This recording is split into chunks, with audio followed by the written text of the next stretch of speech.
নমস্কার, সকলকে English learning চ্যানেলে স্বাগত। আজকের ভিডিওতে আমরা আলোচনা করব একটা বেশ ইন্টারেস্টিং বিষয় নিয়ে। সেটা হচ্ছে কি, মাছ এবং মেনির মধ্যে যে ডিফারেন্স ব্যবহারের ক্ষেত্রে পার্থক্যটা কি তা নিয়ে ডিটেলস আলোচনা করব। তাই তোমরা ভিডিওটা স্কিপ না করে অবশ্যই প্রথম থেকে শেষ অবধি দেখবে। আর যারা চ্যানেলটা আজ প্রথম দেখছো বা চ্যানেলটা এখনও সাবস্ক্রাইব করোনি, তারা অবশ্যই চ্যানেলটা সাবস্ক্রাইব করে পাশে থাকা বেল বাটনটা প্রেস করবে, যাতে পরের ভিডিওগুলো আপলোড করার সাথে সাথে তোমাদের কাছে নোটিফিকেশন পৌঁছে যায়। দেখো, আমরা মাছ এবং মেনি এই দুটো ওয়ার্ডের সাথে প্রায় প্রত্যেকেই বা সবাই বলতে গেলে পরিচিত, এবং আমরা ইউজও করে থাকি। মাছ ওয়ার্ডটাও ইউজ করি এবং মেনি ওয়ার্ডটাও ইউজ করি। কিন্তু what is the difference between much and many? মাছের সঙ্গে মেনির তফাৎটা কোথায়, বা কোথায় আমরা মাছ ইউজ করব বা কোথায় মেনি ইউজ করব, সেটা নিয়ে ডিটেলসে আলোচনা করব। দেখো, আমি তোমাদের প্রথমে ছকের আকারে ডিফারেন্সটা দেখিয়ে দিচ্ছি, তারপর তোমাদের আমি এক্সাম্পলটা দেবো। ধরো, এদিকটা হচ্ছে মাছ আর এদিকটা হচ্ছে মিনি। মনে রাখবে, মাছ লার্জ অ্যামাউন্ট বোঝাতে ব্যবহার হয়। কি বললাম? মাছ ওয়ার্ডটা লার্জ অ্যামাউন্ট, বেশি পরিমাণ, মানে যেটাকে বলতে গেলে বেশি পরিমাণ বোঝাতে আমরা মাছ ওয়ার্ডটা ইউজ করি।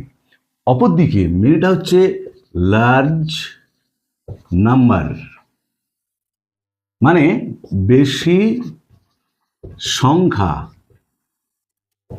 বোঝাতে ব্যবহার হয়।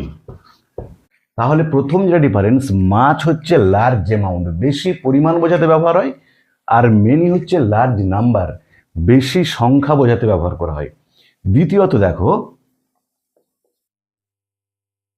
আনকাউন্টেবল নাউনের আগে বসে, আর মেনি হচ্ছে কাউন্টেবল নাউনের আগে বসে। তাহলে মাছ আনকাউন্টেবল নাউন, যে নাউনগুলোকে আমরা গণনা করতে পারি না, যেমন ধরো ওয়াটার, অয়েল, স্যান্ড, এসবগুলো হচ্ছে আনকাউন্টেবল নাউন, তার আগে আমরা মাছ ইউজ করব। আর মেনিটা হচ্ছে কি কাউন্টেবল নাউন, যে নাউনগুলোকে আমরা কাউন্ট করতে পারি, একটা, দুটো, তিনটে করে, তার আগে আমরা মেনি ইউজ করব। এ দুটো হলো মাছের সঙ্গে মেনির প্রধান পার্থক্য। এরপর দেখো, মাছের সঙ্গে মেনির মিলটা কি। মনে রাখবে, এটাও কিন্তু অ্যাডজেক্টিভ, আর মেনিটাও কিন্তু অ্যাডজেক্টিভ। দুটোই কিন্তু অ্যাডজেক্টিভ। পার্শ্বস্পীচগতভাবে মাছ এটাও অ্যাডজেক্টিভ, আর মেনি এটাও কিন্তু অ্যাডজেক্টিভ। তাই তো দুটো ওয়ার্ডই হয় কাউন্টেবল অথবা আনকাউন্টেবল নাউনের আগে বসছে। আনকাউন্টেবল নাউনের আগে মাছ বসে পরিমাণ বোঝাচ্ছে, কাউন্টেবল নাউনের আগে মেনি বসে সংখ্যা বোঝাচ্ছে। এরপর আমি তোমাদের এক্সাম্পল দিয়ে দেখিয়ে দিচ্ছি। দেখো, মাছের এক্সাম্পল হচ্ছে হি হ্যাজ মাচ মানি, তার আছে অনেক টাকা। দেখো, মানিকে কিন্তু আমরা কাউন্ট করি 100 টাকা, 200 টাকা, 500 টাকা করে, কিন্তু মনে রাখবে মানি কিন্তু কাউন্টেবল নাউন নয়, মানি হচ্ছে আনকাউন্টেবল নাউন। যে হি হ্যাজ মাচ মানি, তার আছে অনেক টাকা। বা ধরো আর একটা এক্সাম্পল দিচ্ছি, হি ডাজ নট ড্রিঙ্ক